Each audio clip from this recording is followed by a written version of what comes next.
जय श्री श्याम, जय मनोना धाम। आप सभी श्याम भक्तों का स्वागत है एक नई वीडियो में एक ताजा अपडेट के साथ। तो जो भक्त यहाँ पर 16 जनवरी से लेके 25 फरवरी तक आ रहे हैं वो हो जाएं सावधान, क्योंकि दोस्तों महाराज जी कब से कब तक धाम पर बैठेंगे और कब से कब तक धाम पर नहीं बैठेंगे आपको जानकारी नहीं है।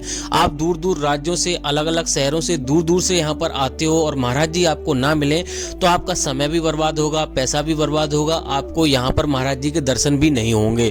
तो इस वाली वीडियो में उन श्याम भक्तों के लिए बहुत ही ज्यादा महत्वपूर्ण जानकारी हम देने वाले हैं जो श्याम भक्त यहाँ पर 16 जनवरी से लेके 25 फरवरी के बीच में आ रहे हैं। और जो श्याम भक्त पहली बार आ रहे हैं या फिर पहले भी कई बार आ चुके हैं, उन श्याम भक्तों के लिए तो बहुत ही ज्यादा महत्वपूर्ण जानकारी हम देने वाले हैं।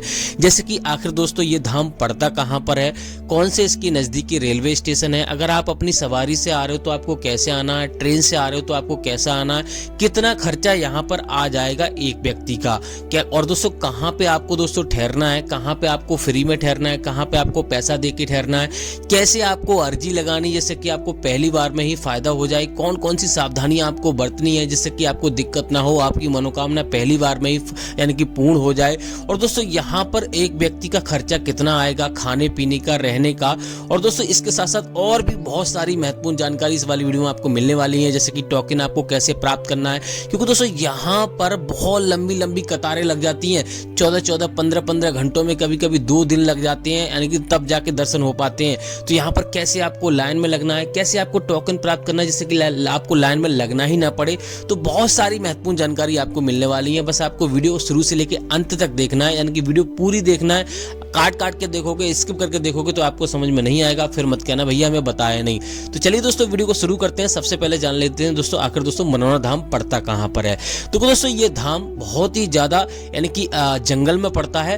तो सबसे पहले अगर आप आ रहे हो तो पहले तो हम आपको बता दें ये उत्तर प्रदेश राज्य के बरेली जिला में पड़ता है। गांव का नाम है मनोना और तहसील का नाम है आंवला। तो सबसे पहले अगर आप ट्रेन से आ रहे हो तो आपको बरेली आना है। अगर आप अपनी सवारी से आ रहे हो, किसी से भी आ रहे हो, तो आपको यहाँ पर तब भी आपको बरेली आना है, क्योंकि दोस्तों सबसे बड़ा यानी कि स्टेशन और यहाँ पर बस स्टैंड वगैरह सब जगह सबसे बड़ा यहाँ पर आपको बरेली मिलेगा। हर जगह से आपको बसेज, ट्रेन, हर जगह से आपको बरेली के लिए आपको मिल जाएंगी। और बरेली यहाँ पर आपको आने के बाद आपको आना है आंवला।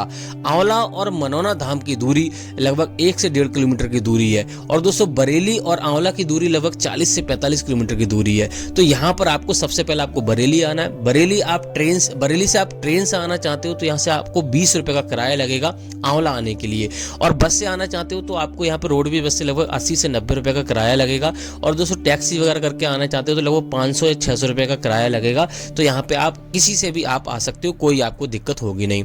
अब दोस्तों बात करते हैं यहाँ पर आपको पहला काम क्या करना रहता है। तो दोस्तों पहला काम आपको ये करना है, अपने घर से आप चल रहे हो तो आपको ये प्लानिंग करनी है कि यहाँ पे सुबह में आना है। कि अगर दोस्तों आप सुबह में आ जाओगे तो यहाँ पे एक दिन में दर्शन होने के चांसेस रहते हैं। लेकिन दोस्तों यहाँ पर अगर आप सुबह में नहीं आ पाते हो तब भी आपको व्यवस्था बताएंगे कैसे आपको क्या करना है, क्या नहीं करना है। पहले तो आप ये जान लो कि आप यहाँ पे आप आ रहे हो तो आपको यहाँ पर मीट मछली अगर आप खाते हो, परिवार में कोई भी खाता है, उनको आपको छोड़ देना है। और दूसरी बात यह है कि यहाँ पर आने के लिए आपको लगभग 2 दिन का समय आपको होना चाहिए। अब दोस्तों बात करते हैं यहाँ पे पहला काम क्या करना रहता है जब आप मनोना धाम पहुंच जाओगे। पहले तो मैंने आपको बता दिया, किसी से भी आ रहे हो, ट्रेन से आ रहे हो, किसी से आ रहे हो, आपको बरेली से आंवला आना है, आंवला से आपको मनोना आना है। आराम से आप ऑटो ई रिक्शा आपको आंवला से मिल जाएंगे, आराम से पहुंच जाओगे। पहला काम आपको यहाँ पर रुकने के लिए आपको धर्मशाला या होटल या फिर आप यहाँ पे कमरा यानी कि फ्री में रुकने की व्यवस्था आपको देखनी है, जिस प्रकार से आप रुकना चाहते हो। अगर आप सुबह में पहुंच जाते हो तो आप रुकने की व्यवस्था आपको बाद में देखनी है। पहले आपको यहाँ पे सबसे पहले आपको श्याम जल की बोतल खरीदनी है। अब दोस्तों बात करते हैं श्याम जल की बोतल आपको कितने रुपए में मिलेगी। देखो दोस्तों श्याम जल की बोतल का जो चार्ज है वो 20 रुपए का है। 20 रुपए में आपको श्याम जल की बोतल आपको मिल जाएगी। अब दोस्तों बात करते हैं यहाँ पे श्याम जल की बोतल लेने के बाद आपको सीधे जाना है आपको प्रसाद लेने के लिए। प्रसाद यहाँ पर 51 रुपए से शुरू हो जाता है। वहीं से आपको अर्जी फॉर्म खरीदना है जो कि आपको 10 रुपए में मिलेगा। यहाँ पर आपको अर्जी फॉर्म में आपको 60 रुपए रखने होते हैं, 1 रुपए उसमें रखा हुआ होता है, 61 रुपए की अर्जी लगती है। तो ये काम आपको सारे कर लेने हैं। उसके बाद दोस्तों यहाँ पे सीधे आपको लाइन में लगना है टोकन वाली। अगर आप टोकन लेना चाहते हो तो टोकन यहाँ पर कोई भी पैसा नहीं जाता, उसका फ्री में आपको टोकन मिलता है। जो 61 रुपए की अर्जी होती है उसी से आपको टोकन मिल जाता है। लेकिन दोस्तों टोकन लेने के लिए आपको जाना होगा मंदिर के जस्ट सामने, छोटे वाले और बड़े मंदिर के जस्ट सामने आपको जाना है हेलीपैड की तरफ। वहाँ पे लाइन लगती है, वहाँ पे आपको लाइन लगानी है। सुबह 4 बजे से लाइन लगना शुरू हो जाती है। तो जैसे ही मान लो यहाँ वहाँ पे आप पहुँचोगे तो आपको उससे पूछा जाएगा कि आपका मरीज कितना गंभीर है, कैसे नहीं है, क्योंकि हर किसी को टोकन नहीं मिलता। जो ज़्यादा गंभीर होते हैं उन्हीं को टोकन दिया जाता है। इस बात का विशेष ध्यान रखना है। जैसे विकलांग हो गए या कोई और समस्या है, चल नहीं पाता मरीज और दिक्कत है, तो उसको यहाँ पे टोकन दिया जाता है। अब दोस्तों बात करते हैं यहाँ पे टोकन नहीं मिलता आपको, तो आपको लाइन में कैसे लगना है। देखो दोस्तों, मंदिर की लाइन यहाँ पे अलग लगती है, महाराज जी की लाइन अलग लगती है। तो यहाँ पर दोनों लाइनों में आप किसी भी लाइन में आपको लग जाना है। अगर आप महाराज जी के दर्शन पहले करना चाहते हो तो यहाँ पर आपको सीधे आपको लाइन में लगना है और यहाँ पे किसी स्वस्थ व्यक्ति को लाइन में लगा दीजिए अगर आपका मरीज सक्षम नहीं है खड़े होने में, क्योंकि दोस्तों लाइन बहुत लंबी लग जाती है। अगर आप सुबह ही यहाँ पे लाइन लगा लोगे तो यहाँ पे लगभग कभी कभी 2 घंटे में भी नंबर आ जाता है, कभी कभी यहाँ पे 14-14, 15-15 घंटे लग जाते हैं। कोई निश्चित समय नहीं रहता है, वो डिपेंड करता है आप कितनी जल्दी लाइन में लगे हो।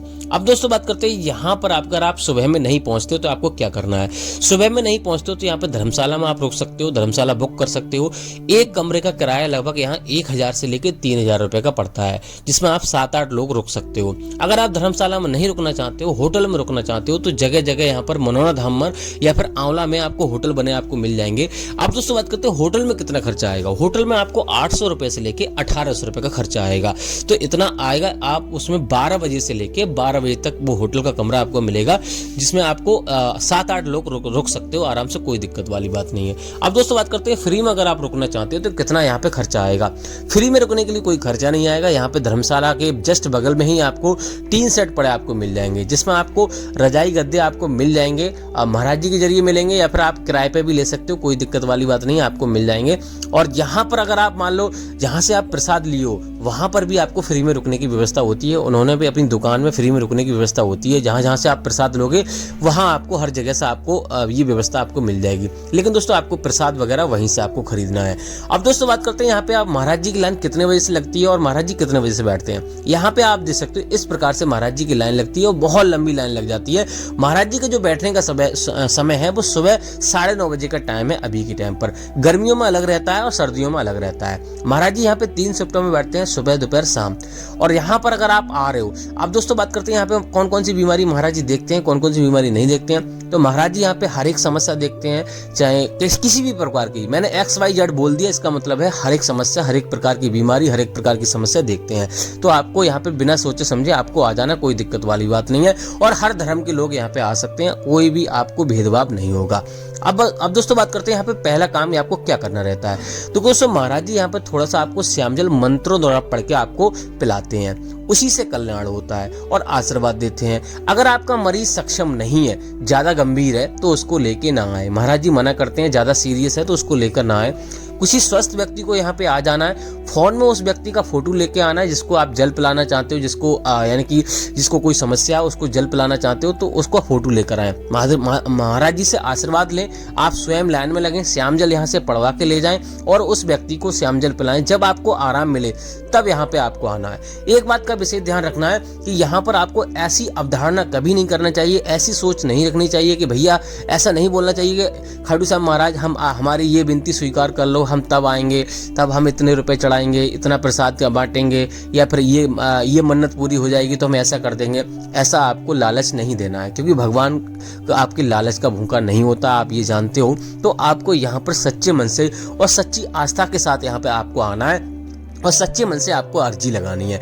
अर्जी फॉर्म में आपको जो भी समस्या है वो आपको लिख देनी है और सच्चे मन से अर्जी लगानी है। अर्जी फॉर्म मंदिर में जमा होता है, इस बात का विशेष ध्यान रखना है। मंदिर में ही आपको प्रसाद चढ़ाना है, ये भी आपको विशेष ध्यान रखना है। महाराज जी के दर्शन करने के बाद मंदिर के दर्शन आपको जरूर करने होते हैं, या फिर मंदिर के दर्शन करने के बाद महाराज जी के दर्शन कर लेना है, आपको इस प्रकार से भी आपको कर लेना है। और एक बात का विशेष ध्यान रखना है, श्याम जल का सेवन सुबह 4:30 बजे से लेकर दोपहर के 11:55 से पहले आपको श्याम जल का सेवन करना है। दिन में एक ही बार आपको श्याम जल का सेवन करना है। विशेष ध्यान रखना है, यहाँ से श्याम जल लेके जा रहे हो तो आपको कहीं पे रिश्तेदारी में ऐसी जगह आपको नहीं रुकना है जिससे कि वो श्याम जल खंडित हो जाए, सीधे अपने घर जाना है। दूसरी बात यह है कि यहाँ पर आपको विशेष ध्यान रखना है कि मीट मछली आपको नहीं खाना है, इस बात का मैंने पहले ही बोल दिया, तो इन बातों का आप विशेष ध्यान रखना है। अब दोस्तों बात करते हैं महाराज जी कौन कौन से धाम पर बैठते हैं, कौन कौन से धाम पर नहीं बैठते हैं। तो महाराज जी बुधवार यानी कि वेडनेसडे और थर्सडे, बुधवार और बृहस्पतिवार को धाम पर नहीं बैठते हैं। इस दिन जब भी महाराज जी बैठते हैं, कोई एकादशी का त्योहार हो गया, कोई बड़ा त्योहार हो गया, तभी बैठेंगे, अन्यथा इस दिन आपको नहीं आना। इस दिन आपको आना ही नहीं है, ये बात आपको पहले ही आपको डिसाइड कर देना है। अगर मैंने आपको बोल दिया इतनी तारीख से इतनी तारीख तक बैठेंगे, तो इन दिनों का आपको विशेष ध्यान रखना है, महाराज जी धाम पर नहीं बैठते हैं। तो बात करते हैं महाराज जी अभी के टाइम पे बैठ रहे हैं नहीं बैठ रहे हैं। तो अभी के टाइम पे यहाँ पे 13 जनवरी से लगातार बैठना शुरू कर दिया है महाराज जी ने, तो अभी के टाइम पे महाराज जी लगातार बैठ रहे हैं। अगर आप अभी के टाइम पे आ रहे हो तो आराम से आइए, कोई दिक्कत वाली बात नहीं है। बात करते हैं 16 जनवरी से लेके 25 फरवरी की, तो यहाँ पर 16 जनवरी से 25 फरवरी तक महाराज जी धाम पर लगातार बैठेंगे। कोई अपडेट अचानक आएगा, महाराज जी अचानक कहीं पे जाएंगे, हम उसका अपडेट देते रहते हैं। अगर हम हमारे आप चैनल पे नए हैं तो चैनल को सब्सक्राइब करके रखिए, डेली वीडियो देखिए, डेली अपडेट देखिए। अगर आप अपने घर से आ रहे हो तो वीडियो देख कर ही आए, क्योंकि दोस्तों अचानक कहीं पे महाराज जी चले जाते हैं तो उसका हम कुछ कह नहीं सकते, लेकिन हम लगातार अपडेट देते रहते हैं कि महाराज जी बैठ रहे हैं नहीं बैठ रहे हैं। बाकी कुछ और जानना है तो आप हमें कमेंट कीजिए, उसके ऊपर हम वीडियो बना देंगे या फिर आपको जवाब दे देंगे। तो दोस्तों इस वाली वीडियो को यहीं रोकते हैं, तब तक के लिए जय मनोना धाम, जय खाटू श्याम महाराज।